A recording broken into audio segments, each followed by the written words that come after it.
김정일 초호화 파티를 네. 예, 담당했던 분이십니다. 오늘 저희가 또 모셨습니다. 근데 신변보호를 위해서 저희가 얼굴 공개를 못하는 점 네. 미리 양해를 좀 구하겠습니다. 네, 강태석 씨 오랜만에 안녕하세요. 네.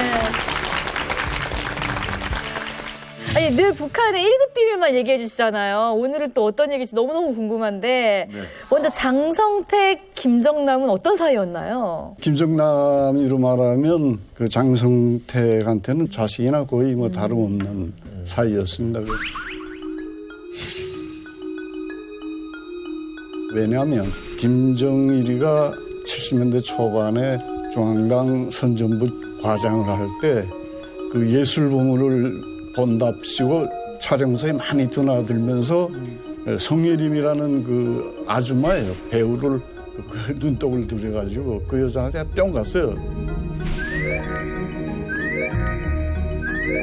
성혜림이라는 인물은 배우로서는 유명했어요? 김기석 기자님 배우로 유명했어요? 유명했어요. 아 그래요?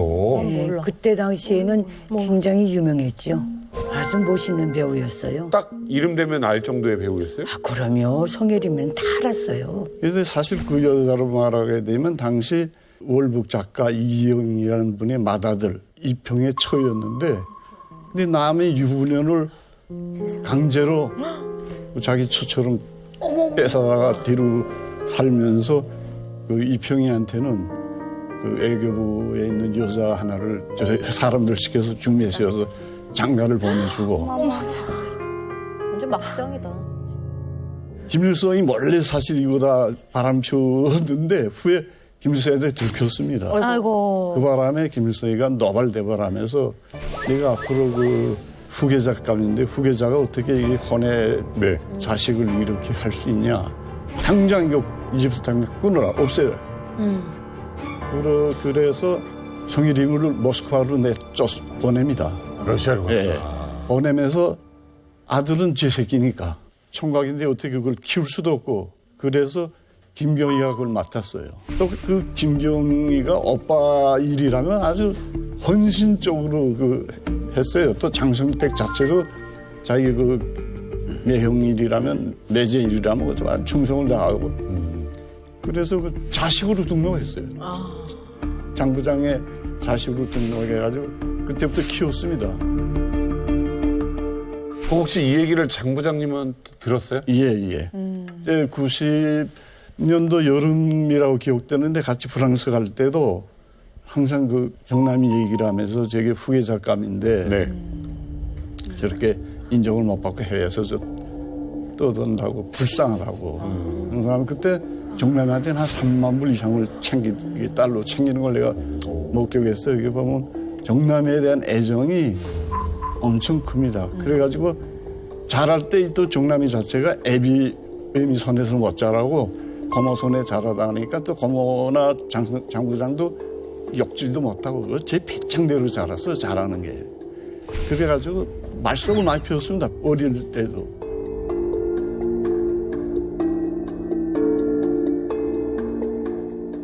한 번은 어떤 일도 있었는가 하면 고려호텔 앞에 가라오케가 처음 생겼을 때요. 80년대 초에.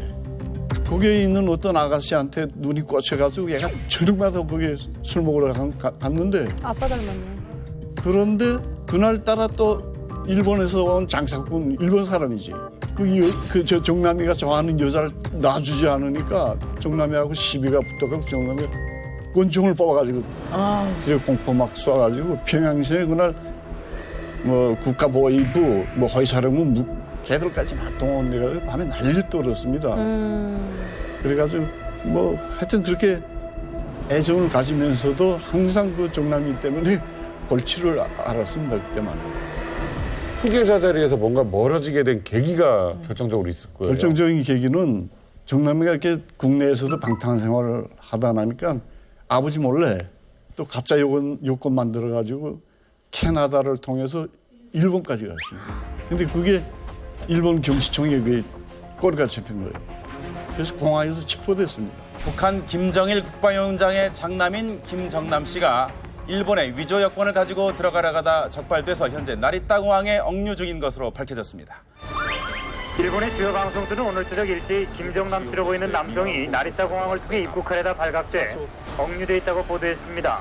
자신이 김정남이라고 시인했다고 법무당국의 말을 인용해 보도했습니다.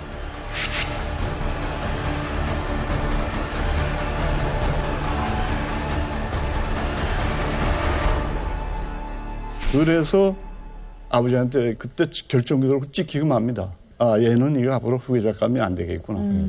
그래서 입국을 못하게끔 조치를 취해서 못 들어오게 척갈립니다. 북한에서 못 예. 들어가요, 북한을, 평양을. 그러고 나서 그렇게 그걸 누가 대줘요? 그렇게 하면서도 또 애비니까 그걸 또 장성택이한테 또 시켜요. 네가 어떻게 좀 잘 알아서 좀 돌봐줘라. 그래서 그 자금을, 생활자금을 장성택이가 계속 정상적으로 대줬습니다. 아, 그러니까 장 부장이 돈 대줬다는 건 사실이네요. 예, 사실입니다. 그건 제가 확실하게 예. 말할 수 있어요. 장 부장의 성향을 아시는 분으로서 김정남을 그렇게 끼고 이렇게 있었다는 거는 다른 의도가 있었을 수도 있다고 보세요? 그때 그 조선민주주의인민공화국 대표단 단장으로 해가지고 중국을 공식 방문했습니다. 갔을 때 중국 중화민국공화국에서는 국가 수반 대우를 해줬습니다. 장 부장하고 대단히 가서 그 장 부장하고 면담을 했는데 그 면담 과정에 무슨 내용이 있는가 하면 그때 중국 정부는 김정은 저렇게 어린애가 그 후계자로 나오니까 인정은 할 수가 없었어요. 그래서 저 어린 게 앞으로 잘 할 수 있겠냐? 혹시 저 어린 게 잘 못할 때는 무슨 대책이 있냐? 그때 장 부장이 다놓고 말했습니다. 만에서 정리가 잘 제대로 못하게 되면 대책이 있습니다.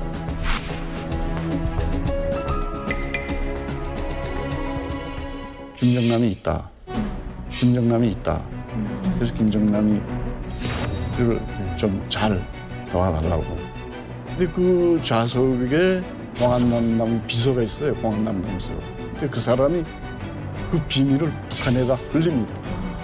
흘려가지고 그 내용이 김정일이 귀에 들어가요. 그래서 김정일이 그때 들어갔지만은 그때까지만 해도 김정은이가 어떻게 할 힘도 없었고 모든 권력을 이 장성태가 행사를 했거든. 더 발이 넓고 더 힘이 있는 거잖아요.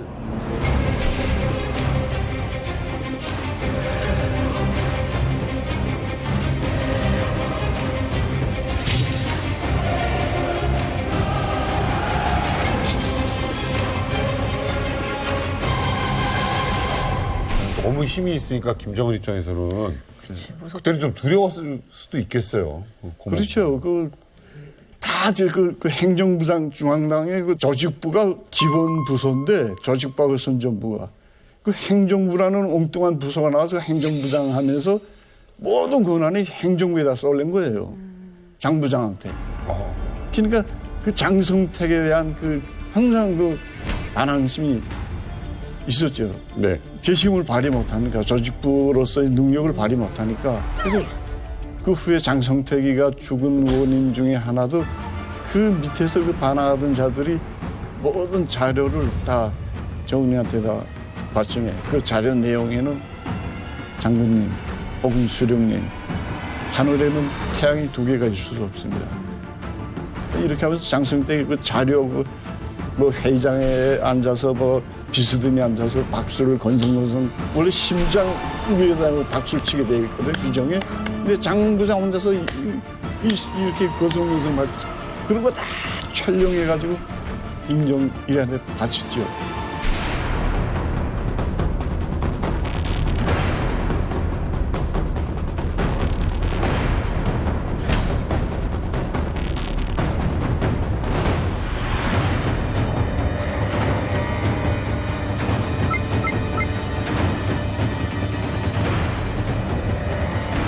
막한 정치적 야심과 음모가이며 만고역적인 장성택을 흉령의 이름으로 공화국형법 제60조에 따라 사형에 처하기로 판결하였다. 그리고 장성택이가 김정일이 죽은 다음에 그렇게 날칠 수 있었던 것은 경위가 있었기 때문에 그렇게 된 거예요. 김경희는 김정일의 유훈 집행인이에요. 유언 집행인. 그리고 또 김경희가 있었기 때문에 그렇게 날뛰었지만은 또 김경희가 사인했기 때문에 죽은 거예요.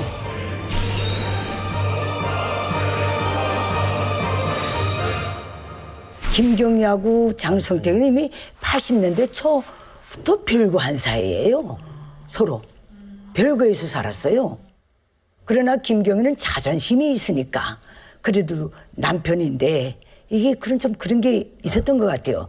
그런데 이게 내가 김일성이 싹이 김정일의 매제 이렇게 저 3대를 저 집안을 받들어 오는데 이제야 내가 숨이 나가고 주인 노릇을 할 수 있겠구나. 말하자면 부마로서 그게 너무 지나쳤지요. 그러니까 김경희는 하나만 딱 생각한 거예요. 김정일의 유언대로 김정은이 무조건 권위를 세워야 되겠다. 네. 그래서 자기 손으로 사인해서 장성택을 제거했어요. 그건 김정은이도 못 다쳐, 장성택이는. 김경희 외에는. 사태가 그렇게 된 거예요.